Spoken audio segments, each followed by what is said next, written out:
வணக்கம் ஃப்ரெண்ட்ஸ். என்ன எல்லாரும் நல்லா இருக்கிறீங்களா? நீண்ட நாளைக்கு பிறகு உங்களை மீண்டும் சந்திக்கிறதுல மிக்க மகிழ்ச்சி. இன்றைக்கு நான் உங்களோட பகிர்ந்து கொள்ள இருக்கிற ரெசிபி கருவாட்டு குழம்பு.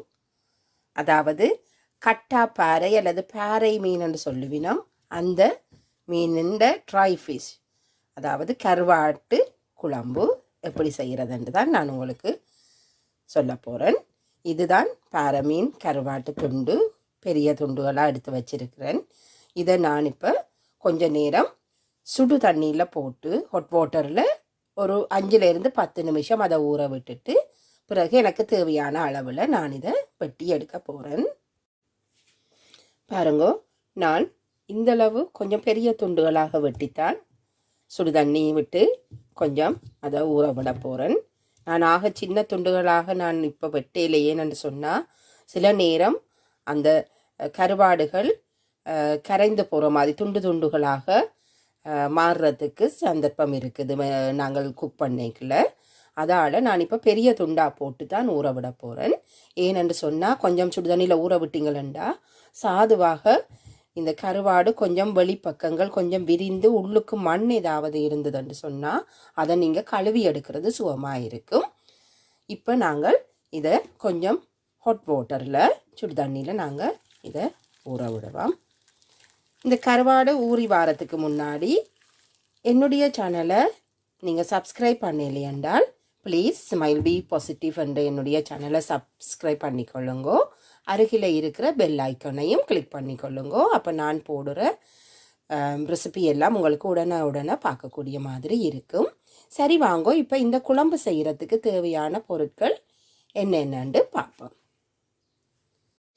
இந்த கருவாட்டு குழம்பு செய்கிறதுக்கு நான் 2 மீடியம் சைஸ் வெங்காயம் ஆனியன்ஸ் வெட்டி வச்சிருக்கிறேன். இதில் 5 உள்ளிப்பல், உள்ளி பூண்டு 5 பல் சின்னதாக அரிந்து வைத்திருக்கிறேன். இங்கே இதில் குடமிளகாய் கொஞ்சம் காரமாக இருக்கும், அதால் நான் கணக்கு எடுக்கையில் அதுவும் அதோட கொஞ்சம் வாசனையும் தரக்கூடியது. ஸோ நான் குடமிளகாய் கொஞ்சம் எடுத்திருக்கிறேன். நீங்கள் பச்சை மிளகாய் நார்மலாக போடலாம். உருளைக்கிழங்கு மீடியம் சைஸ் ஒரு மீடியம் சைஸ் உருளைக்கிழங்கு வெட்டி வச்சிருக்கிறேன். இதில் கருவேப்பிலை எடுத்து வச்சிருக்கிறேன். மற்றது தேவையான அளவு கடுகு, பெருஞ்சீரகம், மஞ்சள் தூள், மற்றது உங்களோட உரைப்புக்கு தேவையான அளவு மிளகாய் தூள், கறி மிளகாய் தூள், நீங்கள் கறித்தூள் சேர்க்கலாம். அதை விட முக்கியமானது பழப்புளி கரைசல். எப்போவுமே நான்வெஜ், அதாவது மீன் குழம்பு, ட்ரை ஃபிஷ், கருவாடுகள் அதில் செய்யக்குள்ள பழப்புளி நீங்கள் சேர்க்கிறது இன்னும் அதன் சுவையை அதிகரிக்கும். இப்போ அடுப்பில் நான்ஸ்டிக் பேன் தான் நான் யூஸ் பண்ணுறேன். வச்சு ஹீட் பண்ண விட்டுருக்கிறேன். கொஞ்சம் பேன் கொஞ்சம் ஹீட் ஆனதும் 1 டீஸ்பூன் கணக்க தேவையில் 1 டீஸ்பூன் அளவுக்கு நீங்கள் ஆயில் சேர்த்து கொஞ்சம் ஹீட் பண்ணுவோம்.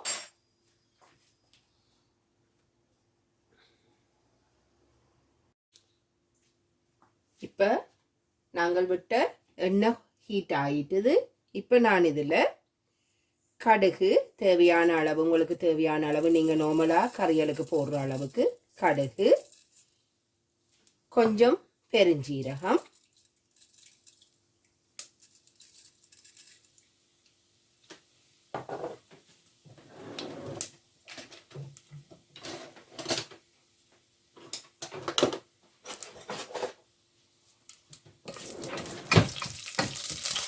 இது கொஞ்சம் தாளித்து கொண்டிருக்க நான் வெட்டி வச்சிருக்கிற வெங்காயம், மற்றது கார்லிக், உள்ளி பூண்டு சாப் பண்ணி வச்சிருக்கிறதும், மற்றது கொஞ்சம் மிளகாய், வெட்டி வச்ச மிளகாய், இந்த 3ஐயும் ஒன்றா போட்டு கொஞ்ச நேரம் வதக்க போகிறேன்.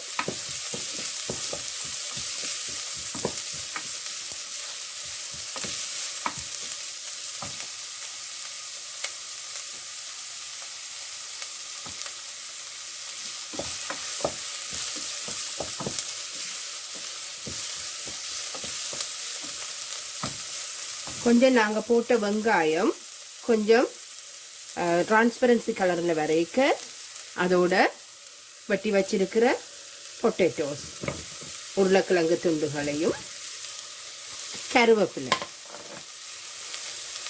கருவேப்பிலையும் இதோட போட்டு தாளிக்க போகிறேன்.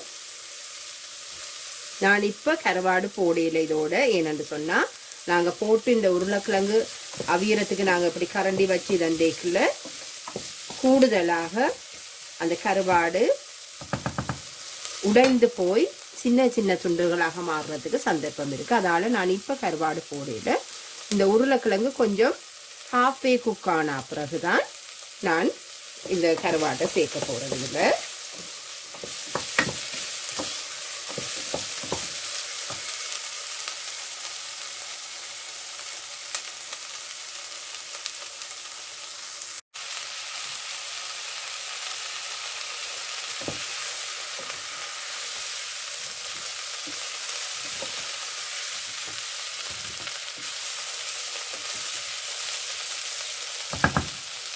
கருவாடு பெருசாக வதங்க வேண்டிய அவசியம் இல்லை. ஏன்னா நாங்கள் திருப்பி இதை தண்ணி விட்டு கொதிக்க வைக்கக்குள்ள அது அவியறதுக்கு ஏற்ற மாதிரியான நிலைக்கு வந்துடும்.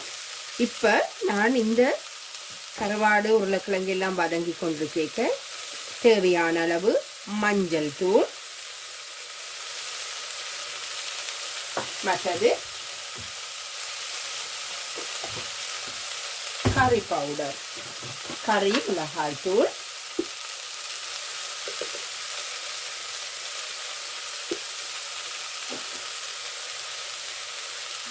நான் நார்மலாக பாவிக்கிற மிளகாய் தூள் அளவு இந்த அளவு தான் நான் போடுவேன். மிளகாய் தூள் போட்டிருக்கிறேன். கூடுதலாக நான்வெஜ் சமைக்கிற நேரத்தில் நீங்கள் உரைப்பு, புளிப்பு, உப்பு கொஞ்சம் தூக்கலாக இருந்தால் நல்லா உங்களுடைய உடம்புக்கு அது ஒத்து வருமெண்டா. கொஞ்சம் தூக்கலாக இருந்துட்டு நீங்கள் அப்படி செய்து சாப்பிட்டீங்கன்னா கூட சுவையாகவும் இருக்கும்.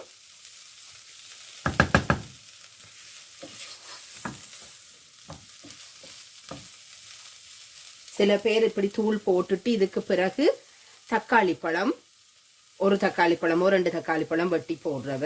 நான் தக்காளி பழம் போடையில, ஏனெண்டா அதுக்கு பதிலாக நான் பழப்புளியில தான் இந்த குழம்பு வைக்க போகிறேன். நான் இப்போ இதை கொஞ்சம் இந்த மிளகாத்தூள் வாசனை போகிறதுக்காக கொஞ்சம் நேரம் இப்படி சட்டியில் அப்படியே சூடு பண்ணிட்டு இதோட இப்போ நான் இந்த புளிக்கரைசல், பழப்புளி கரைசல் இதையும் விட்டு தேவையான அளவு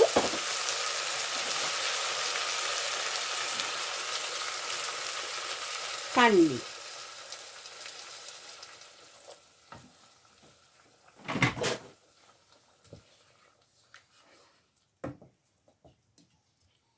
தண்ணியும் விட்டு மூடி விட போறேன். நான் இப்ப உப்பு போடையில, ஏனென்று சொன்னா கருவாடுல நிறைய உப்பு இருக்கும். நாங்கள் ஒரு கொஞ்சம் 3/4 பதத்துக்கு கருவாடம் உருளைக்கிழங்கு எல்லாம் சேர்ந்து வார்ம் பண்ணி குக் பண்ணி வரைக்குள்ள தான் உங்களுக்கு அந்த கருவாட்டில் இந்த உப்புன்ற அளவு தெரியும். அப்போ நீங்கள் டேஸ்ட்டை பார்த்துட்டு இன்னும் உப்பு தேவையண்டா நீங்கள் அதுக்கு பிறகு போட்டுக்கொள்ளலாம். பாருங்கோ, நான் மூடி போட்டு மூடி வச்சு கொஞ்ச நேரம் இதை அவிய விட்டேன்.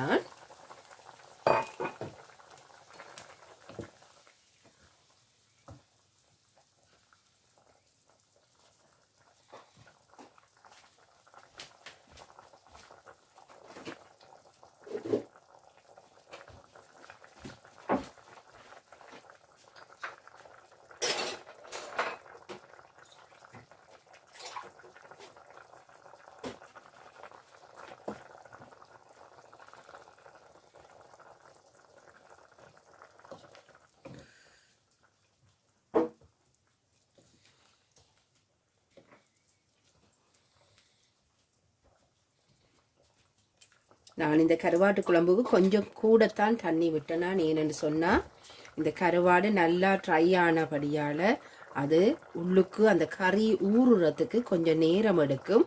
அதால் தான் கொஞ்சம் கூட தண்ணியை விட்டேன். இல்லையண்டா குறைவான தண்ணி விட்டீங்கன்னு சொன்னால் இது அப்படியே பிரட்டல் குழம்பு மாதிரி வந்துடும்.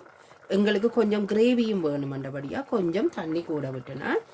இப்போ கருவாடு அரைவாசி பதத்தில் அவிஞ்சிட்டது.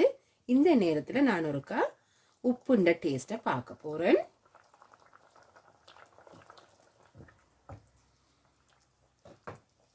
உப்பு உண்மையாகவே சொல்ல போனால் போதுமான அளவுக்கு இருக்குது. அவ்வளவு உப்பும் நீங்கள் பார்த்துருப்பீங்க, நான் உப்பு எக்ஸ்ட்ராவாக போடையில் அந்த கருவாட்டில் இருந்தது.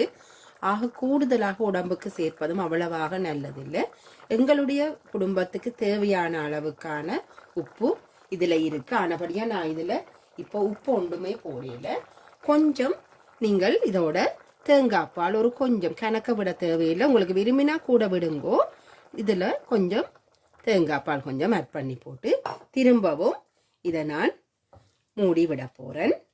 கொஞ்சம் எண்ணெய் பிறந்து வாரம் வரைக்கும் அதை மூடி விட்டு அவிச்சா கூட டேஸ்டாக இருக்கும்.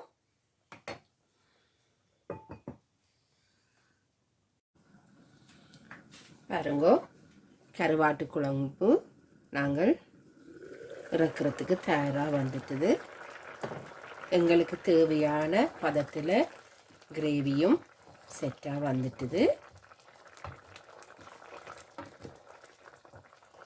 நாங்கள் எல்லாம் வதக்கினதுக்கு பிறகு கருவாடு போட்டதால் பாருங்கோ, கருவாடுகள் அந்த துண்டுகள் உடையாமல் அதே அளவில் போட்ட மாதிரியே அப்படியே அவிந்து வந்திருக்குது.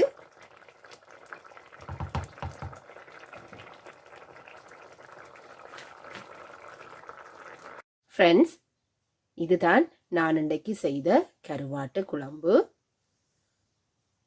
பாருங்கோ, பார்க்கவே நாவில் எச்சில் ஊறுற மாதிரியான ஒரு பதத்தில் இந்த கருவாட்டு குழம்பு வந்திருக்குது. நீங்களும் உங்களோட வீட்டில் செய்து பாருங்கோ, சுவைத்து மகிழுங்கோ. இன்னும் ஒரு வீடியோவில் உங்களை சந்திக்கிற வரைக்கும் தேங்க்யூ, பாய்.